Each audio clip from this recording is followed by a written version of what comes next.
Shalom Bapak Ibu Jemaat yang dikasihi Tuhan. Kita akan berbagi firman, sebelumnya kita berdoa. Bapa di surga, terima kasih untuk kesempatan kali ini kami boleh berbagi firman. Tuhan, Roh Kudus tolong kami untuk bisa memahami kebenaran firman-Mu, bahkan lebih dari itu untuk menjadi pelakunya. Dalam nama Kristus Yesus Tuhan, kami memohon semua ini kepada Bapa di surga. Amin. Bapak Ibu yang dikasihi Tuhan, saya ajak kita baca dari Ayub 6, Ayub 1 maksud saya, ayat 6 sampai 9. Saya akan bacakan untuk Bapak dan Ibu sekalian. Pada suatu hari datanglah anak-anak Allah menghadap Tuhan, dan di antara mereka datanglah juga iblis. Maka bertanyalah Tuhan kepada iblis, "Dari mana engkau?" Lalu jawab iblis kepada Tuhan, "Dari perjalanan mengelilingi dan menjelajahi bumi." Lalu bertanyalah Tuhan kepada iblis, "Apakah engkau memperhatikan hambaku Ayub? Sebab tiada seorang pun di bumi seperti dia yang demikian saleh dan jujur, yang takut akan Allah dan menjauhi kejahatan." Lalu jawab iblis kepada Tuhan, "Apakah dengan tidak mendapat apa-apa Ayub takut akan Allah?" Nah, Bapak, Ibu yang dikasihi Tuhan Yesus, dari kisah Ayub secara keseluruhan kita dapat menarik beberapa kesimpulan bahwa Tuhan yang pertama mengawasi kehidupan setiap orang. Yang kedua, bahwa Tuhan sangat mengenal kehidupan setiap orang sampai yang terdalam pastinya. Yang ketiga, Tuhan membentengi orang yang sungguh-sungguh mencarinya. Yang keempat, bahwa segala hal yang terjadi atas hidup kita itu adalah atas izin dan kehendak Tuhan. Dan yang kelima, pemberesan iman menghasilkan berkat.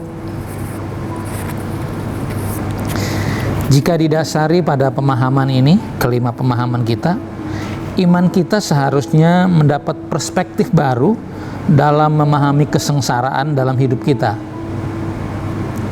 Kita tidak cepat mengambil kesimpulan berdasarkan pengetahuan kita yang terbatas. Terlebih lagi mengalami gagal iman Bapak dan Ibu. Dari sisi lain, berdasarkan kisah Ayub, kita ketahui juga bahwa iblis ikut juga memantau kehidupan setiap kita dan selalu mencari cara untuk menghancurkan dan membinasakan. Seperti yang diingatkan juga oleh Rasul Petrus dalam suratnya 1 Petrus 5 ayat 8. Sadarlah dan berjaga-jagalah. Lawanmu si iblis berjalan keliling sama seperti singa yang mengaum-aum dan mencari orang yang dapat ditelannya. Secara sederhana, Bapak Ibu bisa tidak sepakat dengan saya menafsirkan bahwa iblis tidak akan bersusah payah untuk menghancurkan hidup orang fasik. Iblis tidak perlu melakukan apa-apa terhadap hidup orang jahat yang hidupnya sudah rusak. Iblis justru sangat memperhatikan hidup orang saleh dan benar. Kenapa? Karena iblis akan melakukan segala siasat untuk menghancurkan hidup mereka. Kebenaran Alkitab yang dapat kita jadikan pegangan adalah bahwa Tuhan mengawasi semua orang. Dia menghendaki setiap orang diselamatkan. Tuhan telah dan selalu melakukan segala-galanya untuk menyelamatkan orang berdosa. Masalahnya, apakah masing-masing kita mau membuka hati baginya? Apakah kita mau mengimani karya penyelamatan Tuhan melalui dan di dalam Yesus Kristus? Jadi, Bapak Ibu yang dikasihi Tuhan, jika hidup kita menghadapi tantangan berat yang tidak disebabkan oleh perilaku buruk kita, ingatlah bahwa itu mungkin saja atas izin Tuhan. Tuhan sedang mengizinkan kita dicobai si jahat. Dengan tuntunan dan kasih-Nya, kita akan dapat melewati semua itu. Jangan justru gamang dan mempertanyakan otoritas Tuhan. Rasul Yakobus mengingatkan dalam Yakobus 4 ayat 7, tunduklah pada Tuhan dan lawanlah iblis, maka ia akan lari daripadamu. Tidak ada cara lain untuk menang dari si jahat. Jika kita masih dapat bertahan dalam mengiring Tuhan, itu karena Tuhan mengasihi dan membela kita.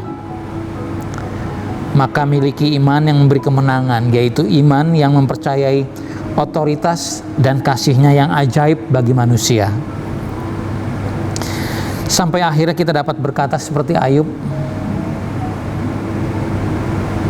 yang mengatakan bahwa semula atau sebelumnya hanya dari kata orang saja aku mendengar tentang Engkau, tetapi sekarang mataku sendiri memandang Engkau. Pengalaman-pengalaman hidup, kesengsaraan hidup harusnya mendorong kita untuk semakin dekat pada Tuhan dan melekat pada Tuhan, dan menolong kita untuk melihat dan bertemu dengan Tuhan secara pribadi. Tuhan Yesus memberkati. Kita berdoa. Bapa di surga, biarlah kebenaran firman-Mu memberi perspektif baru dalam kehidupan kami untuk menyikapi dan menghadapi berbagai kesengsaraan dalam hidup. Kami tahu semua hal yang terjadi atas izin dan kehendak-Mu dan bertujuan baik bagi kami. Kami mempercayai otoritas-Mu, Tuhan yang penuh kasih, Tuhan yang penuh kuasa. Terima kasih untuk kebenaran firman-Mu. Dalam nama Yesus Kristus Tuhan kami berdoa dan bersyukur kepada Bapa di surga. Amin.